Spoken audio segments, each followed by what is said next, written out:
ओम श्री गणेशाय नमः। हर हर महादेव। भगवान शिव की आज्ञा से सप्तऋषियों का पार्वती के आश्रम पर जा उनके शिव विषयक अनुग्रह की प्रतीक्षा करना और भगवान को सब वृतांत बताकर स्वर्ग को जाना।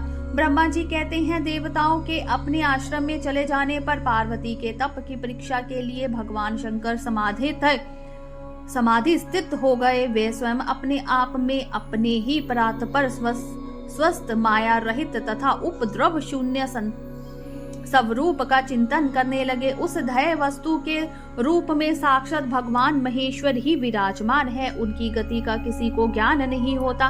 वह भगवान वृषभध्वज ही सबके स्पष्टा परमेश्वर है। तात उन दिनों पार्वती देवी बड़ी भारी तपस्या कर रही थी। उस तपस्या से रुद्रदेव भी बड़े विस्मय में पड़ गए।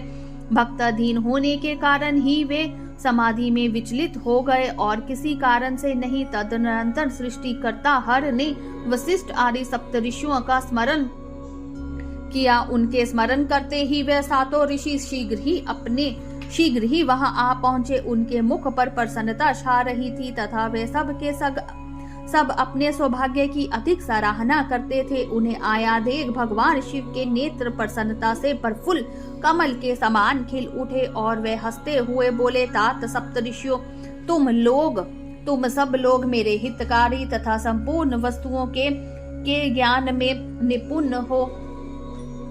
अतः शीघ्र मेरी बात सुनो। गिरिराज कुमारी देवेश्वरी पार्वती इस समय स्थिर हो शिव गौरी शिखर नामक पर्वत पर तपस्या कर रही है। मुझे पति रूप में प्राप्त करना ही उसकी तपस्या का उद्देश्य है। दिग्गजों, इस समय केवल सखियां उनकी सेवा में है। मेरे सिवा दूसरी समस्त कामनाओं का परित्याग करके वे एक उत्तम निश्चय पर पहुंच चुकी है। मुनीश्वर, तुम सब लोग मेरी आज्ञा से वहां जाओ और प्रेम पूर्वक हृदय से उनकी दृढ़ता की परीक्षा लो। वहां तुम्हें स्वतः छल युक्त बातें कहनी चाहिए। उत्तम व्रतधारी ऋषियों, मेरी आज्ञा से ऐसा करना है, इसीलिए तुम्हें संशय नहीं करना चाहिए। भगवान शंकर की यह आज्ञा पाकर वे सातों ऋषि तुरंत ही उस स्थान पर जहां पहुंचे जहां दीप्तिमती जगन्माता पार्वती विराजमान थी। सप्तऋषियों ने वहां शिवा की तपस्या की मूर्तिमती दूसरी सिद्धि के समान देखा। उनका तेज महान था। वे अपने उत्तम तेज से प्रकाशित हो रही थी। उन उत्तम व्रतधारी सप्तऋषियों ने उन्हें मन ही मन प्रणाम किया और उनके द्वारा विशेष गत्य पूजित हो वे मस्तक झुकाए इस प्रकार बोले। ऋषियों ने कहा, देवी गिरिराज नंदिनी, हमारी ये बात सुनो। हम जानना चाहते हैं तुम किस लिए तपस्या करती हो तथा इसके द्वारा किस देवता को और किस फल को पाना चाहती हो। उन दिग्गजों के इस प्रकार पूछने पर गिरिराज कुमारी देवी शिवा ने उनके सामने अत्यंत गोपनीय होने पर भी सच्ची बात बताई। पार्वती बोली, मुनीश्वरों, आप लोग प्रसन्नता पूर्वक हृदय से मेरी बात सुने। मैंने अपनी बुद्धि से जिसका चिंतन किया है वह अपना विचार मैं आपके सामने रखती हूँ। आप लोग मेरी असंभव बातें सुनकर मेरा उपहास करेंगे, इसीलिए उन्हें कहने में संकोच ही होता है। तथापि कहती हूँ, क्या करूँ, मेरा यह मन अत्यंत दृढ़ता पूर्वक एक उत्कृष्ट कर्म के अनुष्ठान में लगा है और ऐसा करने के लिए विवश हो गया है। यह पानी के ऊपर बहुत बड़ी और ऊंची दीवार खड़ी करना चाहता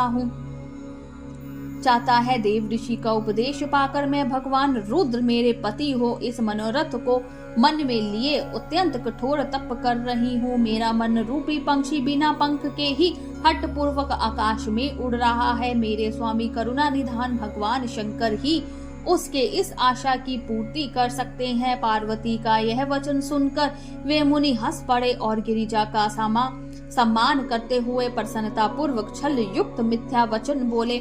ऋषियों ने कहा, गिरिराज नंदिनी, देव ऋषि नारद व्यर्थ ही अपने को पंडित मानते हैं।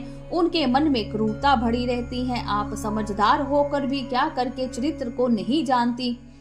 क्या उनके चरित्र को नहीं जानती? नारद शरीर कपट की बातें करते हैं और दूसरों के चित्त को मोह में डालकर मत डालते हैं। उनकी बातें सुनने से स्वतः हानि ही होती है। ब्रह्मपुत्र दक्ष के पुत्रों की नारद ने जो छल पूर्वक उपदेश दिया उसका फल यह हुआ कि वे सब के सब अपने पिता के घर लौट कर ना आ सके। यही हाल उन्होंने दक्ष के दूसरे पुत्रों का भी किया। वे भी उनके चक्कर में आकर भिखारी बन गए। विद्याधर चित्रकूट को इन्होंने ऐसा उपदेश दिया कि उसका घर ही उजड़ गया। प्रहलाद को अपना चेला बनाकर इन्होंने हिरण्यकश्यप से बड़े बड़े दुख दिलवाए।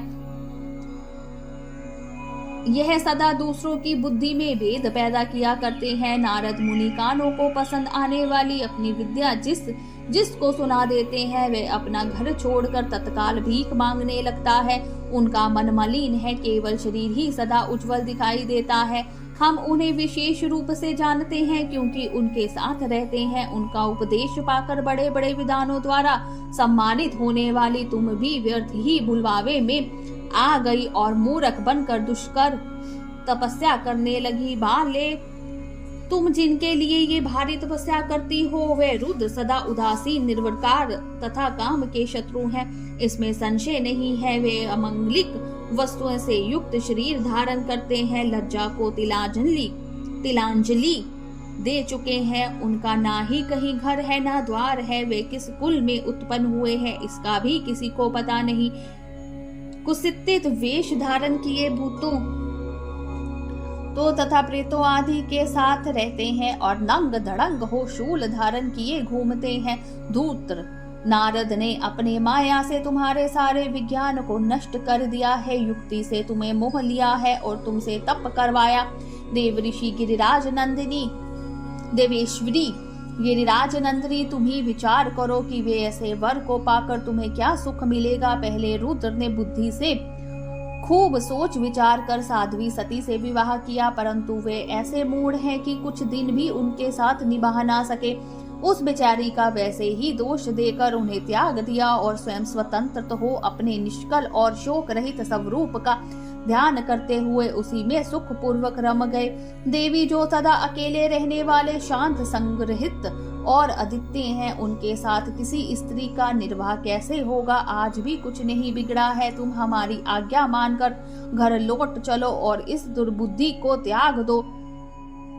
महाभागे इससे तुम्हारा भला होगा। तुम्हारे योग्य वर हैं भगवान विष्णु जो समस्त सद्गुणों से युक्त हैं।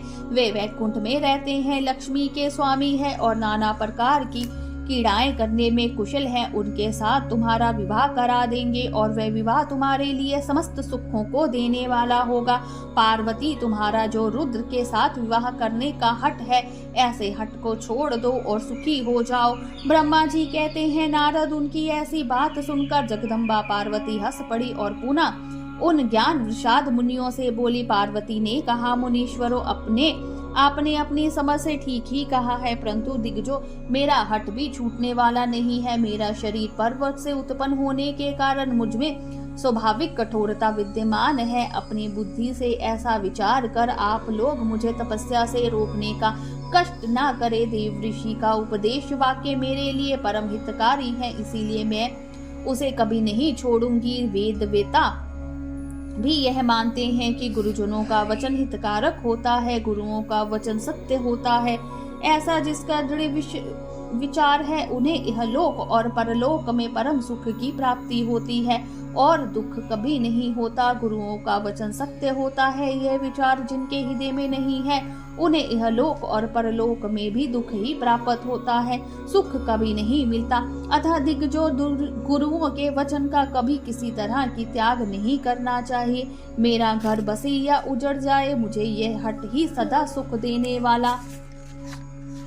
वाला है। मुनिवरों, आपने जो बात कही है मैं उनका आपके कहे हुए तात्पर्य से भिन्न अर्थ समझती हूँ और उनका यहाँ संक्षेप से विशेषण प्रस्तुत करती हूँ। आपने ये ठीक कहा कि भगवान विष्णु सद्गुणों के धाम तथा लीला विहारी हैं। साथ ही आपने सदाशिव को निर्गुण कहा है। इसमें जो कारण है वह बताया जाता है। भगवान शिव साक्षात परब्रह्म है, अतएव निर्विकार हैं। वे केवल भक्तों के लिए शरीर धारण करते हैं, फिर भी लौकिक की प्रभुता को दिखाना नहीं चाहते। अतः परमहंसों की जो प्रिय गति है उसी को वे धारण करते हैं। क्योंकि वे भगवान शंभु परमानंदमय हैं, इसीलिए अवधूत रूप से रहते हैं। माया लिप्त जीवों को भी भूषण आदि की रुचि होती है, ब्रह्म को नहीं।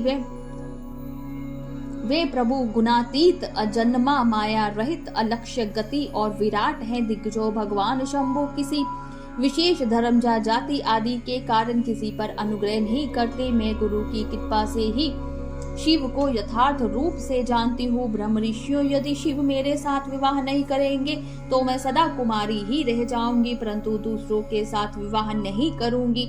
यह मैं सत्य सत्य कहती हूँ। यदि सूरज पश्चिम दिशा में उगने लगे, मेरू पर्वत अपने स्थान से विचलित हो जाए, अग्नि शीतलता को अपना ले तथा कमल पर्वत शिखर की शिला के ऊपर खिलने लगे, तो भी मेरा हट छूट नहीं सकता। ये मैं सच्ची बात कहती हूँ।